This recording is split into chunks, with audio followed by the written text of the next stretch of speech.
everybody, my name's CJ Mimi.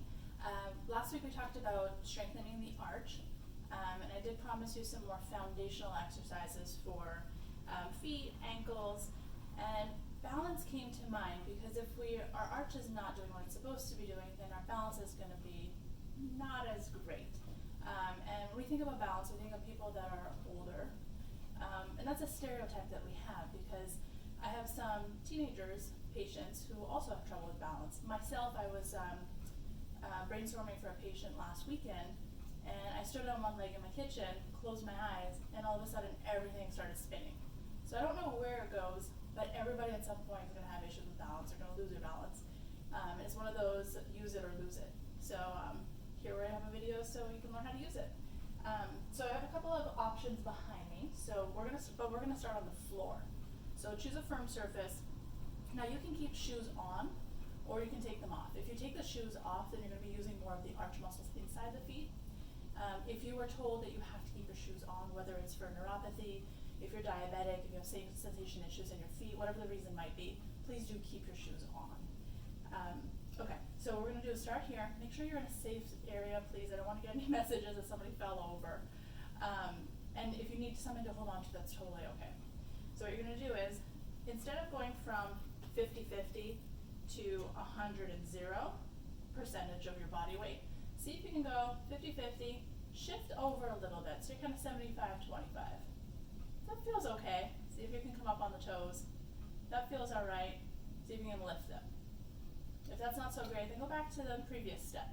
So what we're looking for is, obviously we want to challenge your balance in order to improve it.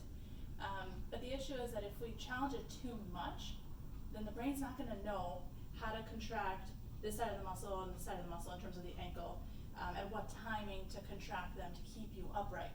So we do need challenge, but we also need a decent amount of success.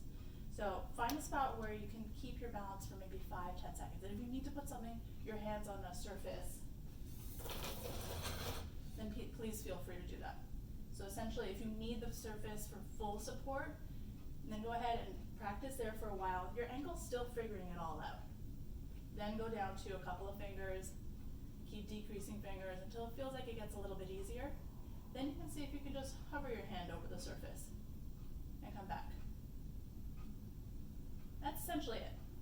So I wanted to show you some options of equipment that you can use. So behind me I have a foam pad, which is a little bit harder than the floor. So I'll stand on it so you can see what it kind of looks like. Then there's the Dynadisc, which is a little bit more challenging. So the air is going to move out from underneath you.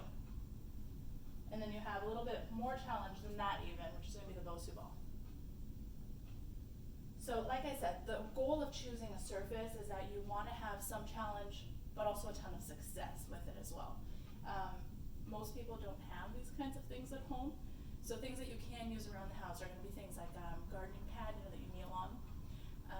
Some people keep a yoga mat rolled up and stand on that. There's beach towel folded up. The bath mat that we have in our bathroom, if you fold that in 2 or 3 or 4, then the softer the surface, the more challenge is going to be to the ankle and to the balance.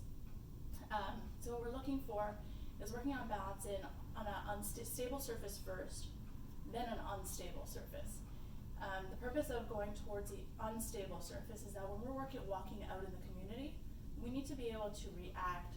The muscles and the ankles need to be able to react before we even know what's happening. So for example, if you're walking out on the sidewalk and there's a crack and you're talking to your friend, your feet and your body, your knees, ankles, hips, everything, they're supposed to react before you even know what's happening.